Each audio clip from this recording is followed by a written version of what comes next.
Support for this podcast comes from today's military. You have a calling. We have an answer.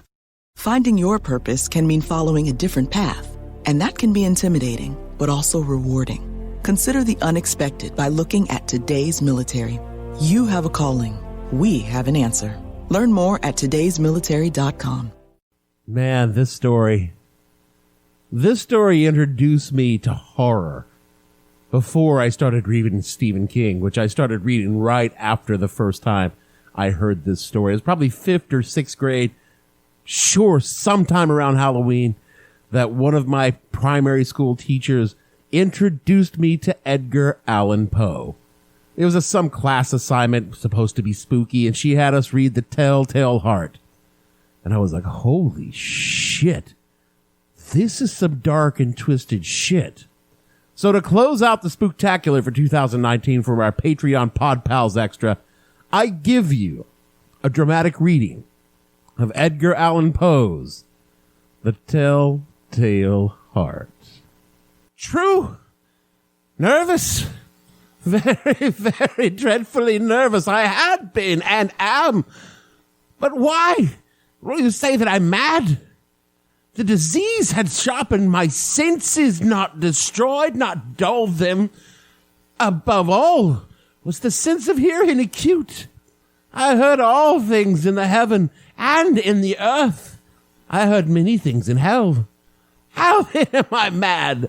Hearken and observe how healthily, how calmly I can tell you the whole story. It is impossible to say how at first the idea entered my brain, but once conceived it haunted me day and night. Object, there was none. Passion, there was none. I loved the old man. He had never wronged me. He had never given me insult. For his gold, I had no desire. I think it was his eye. Yes, it was this. He had the eye of a vulture, a pale blue with film over it. Whenever it fell upon me, my blood ran cold, and so by degrees, very gradually, I made up my mind to take the life of the old man and rid myself of the eye forever. Now, this is the point. You fancy me mad. Madmen know nothing, but you should have seen me. You should have seen how wisely I proceeded with that caution. With what foresight, with what dissimulation I went to work. I was never kinder to the old man than during the whole week before I killed him. And every night, about midnight, I turned the latch of his door and opened it, oh, so gently. And then, when I had made an opening sufficient for my head, I put a dark lantern, all closed, that no light shone out, and then I thrust in my head. Oh, you would have laughed to see how cunningly I thrust it in. I moved it slowly, very, very slowly, so that I might not disturb the old man's sleep. It took me an hour to place my whole head within the opening so far that I could see him as he lay upon his bed. Would a madman have been so wise as this? And then, when my head was well in the room, I undid the lantern cautiously. Oh, so cautiously. Cautiously, for the hinges creaked. I undid it just so much that a single thin ray fell upon the vulture eye. And I did this for 7 long nights. Every night, just after midnight. But I found the eye always closed, and so it was impossible to do the work, for it was not the old man who vexed me, but his evil eye. And every morning when the day broke, I went boldly into the chamber and spoke courageously to him, called him by his name in a hearty tone and inquiring how he had passed the night. So, you see, he would have been very profound, old man, indeed, to suspect that every night, just at 12, I looked in upon him while he slept. Upon the 8th night, I was more than usually cautious and opened the door. A watch's minute hand moves more quickly than I did mine. Never before that night had I felt the extent of my power, of my sagacity. I could scarcely contain my feelings of triumph. To think there I was, opening the door, little by little, and he not even to dream of my secret deeds or thoughts. I fairly chuckled at the idea, and perhaps he heard me, for he moved on the bed suddenly, as if startled. Now, you may think that I drew back, but no! His room was black as pitch, with the thick darkness, for the shutters were closed in fashion through fear of robbers, and so I knew he could not see the opening of the door. And I kept pushing on it steadily. I had my head in, and was about to open the lantern when my thumb slipped on the tin fastening, and the old man sprang up in bed and crying out, "Who's there?" I kept quiet, still, and said nothing. For a whole hour, I did not move a muscle, and in the meantime, I did not hear him lie down. He was still sitting up in bed, listening, just as I have done, night after night, hearkening to the death watches in the wall. Presently, I heard a slight groan, and I knew it was the groan of mortal terror. It was not a groan of pain or grief. Oh, no! There was the low, stifled sound that arises from the bottom of the soul when overcharged with awe. I knew the sound well. Many a night, just as midnight, when all the world slept, it has welled up from my own bosom, deepening with its dreadful echo the terrors that distracted me. I say I knew it well. I knew what the old man felt, and I pitied him, although I chuckled at heart. I knew that he had been lying awake ever since the first slight noise when he had turned in the bed. His fears had been ever since growing upon him. He had been trying to fancy them causeless, but could not. He had been saying to himself, "It is nothing but the wind in the chimney. 'Tis only a mouse crawling on the floor, or it's merely a cricket which has made a single chirp." Yes, he'd been trying to comfort himself with these suppositions, but he had found it all in vain. All in vain, because death, in approaching him, had stalked with his black shadow before him and enveloped the victim. And it was the mournful influence of an unperceived shadow that caused him to feel, although he neither saw nor heard, to feel the presence of my head within the room.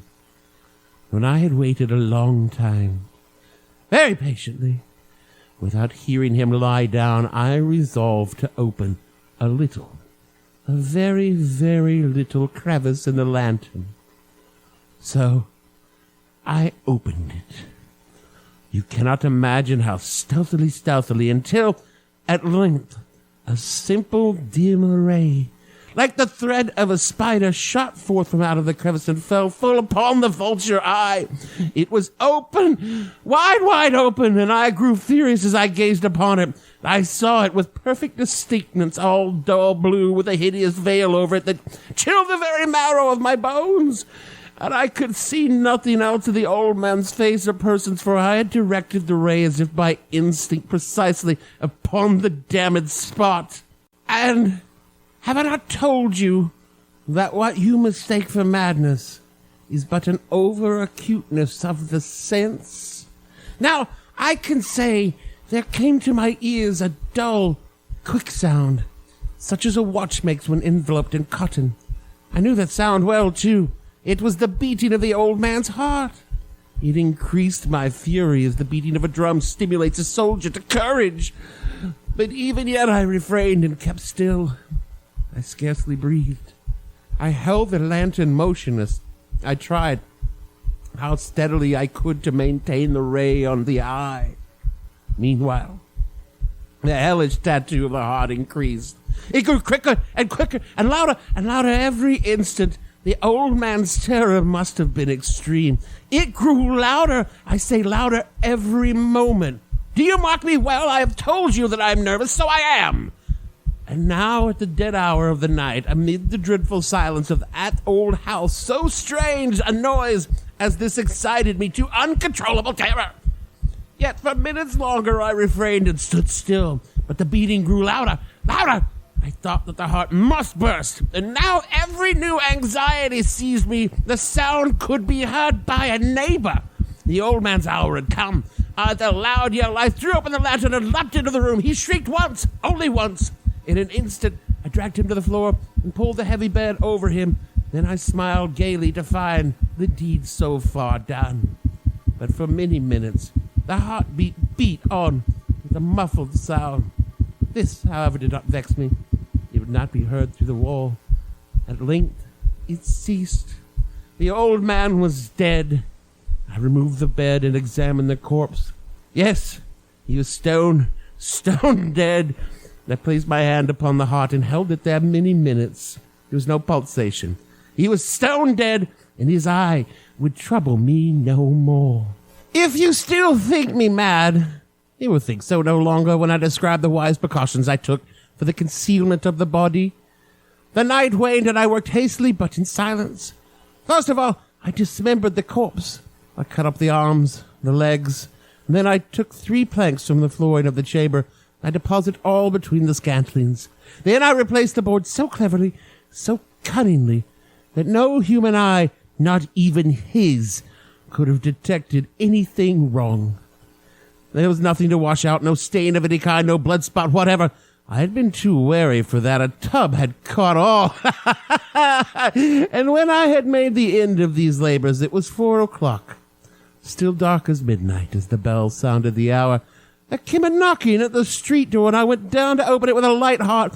For what had I now to fear? There entered 3 men who identified themselves as, with perfect suavity, as officers of the police. A shriek had been heard by a neighbor during the night. Suspicion of foul play had been aroused. Information had been lodged at the police office, and that they, the officers, had been deputed to search the premises. I smiled. For what had I to fear? I bade the gentleman welcome. The shriek, I said, was my own in a dream. The old man I mentioned was absent in the country, sir. I took my visitors all over the house. I bade them search well. I led them at length to his chamber. I showed them his treasures secure, undisturbed. In the enthusiasm of my confidence, I brought chairs into the room and desired them there to rest from their fatigues, while I myself, with wild audacity of my perfect triumph, placed my own seat on the very spot upon which reposed the corpse of the victim. The officers were satisfied. My manner had convinced them. I was singularly at ease. They sat, and while I answered cheerily, they chatted of familiar things, but ere long I felt myself getting pale and wished them gone. My head ached, and I fancied a ringing in my ears. But still they sat and chatted. The ringing became more distinct. It continued and became more distinct. I talked more freely to get rid of the feeling, but it continued and gained definiteness, until at length I found that the noise was not within my ears. No doubt I grew more pale, but I talked more fluently and with a heightened voice. Yet the sound increased, and what could I do?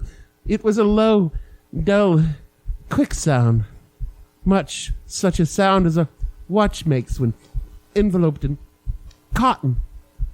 I gasped for breath, and yet the officers heard it not. I talked more quickly, more vehemently, but the noise steadily increased. I arose and argued about trifles in a high key with violent gesticulations, but the noise steadily increased. Why would they not be gone? I paced the floor to and fro with heavy strides, and as if excited to fury by the observations of the men, but the noise steadily increased. Oh, God! What could I do? I foamed, I raved, I swore. I swung the chair upon which I had been sitting and grated upon the boards. But the noise arose over all, and continually it increased. It grew louder and louder, and still the men chatted and pleasantly smiled. Was it possible they heard it not? Almighty God, no! They heard, they suspected, they knew. They were making mockery of my horror at this thought, and this, I think, that anything was better than this agony, anything more tolerable than this derision. I could bear those hypocritical smiles no longer, and I felt that I must scream or die. And now again, hark, louder, louder, louder! Villains, I shrieked, dissemble no more. I admit the deed, tear up the planks here. It is the beating of his hideous heart. That is it for the Spooktacular 2019. Exclusive content for those of you cursed to give unto us some pittance of money and hear the words of fear that we give to you. So thank you, fellow travelers of the damned rivers of the underworld. And we'll see you again next year. No, seriously, next year's going to be fucking terrifying. It's an election year. I don't even want to think about it. I would rather, be chopped up and buried under some floorboards.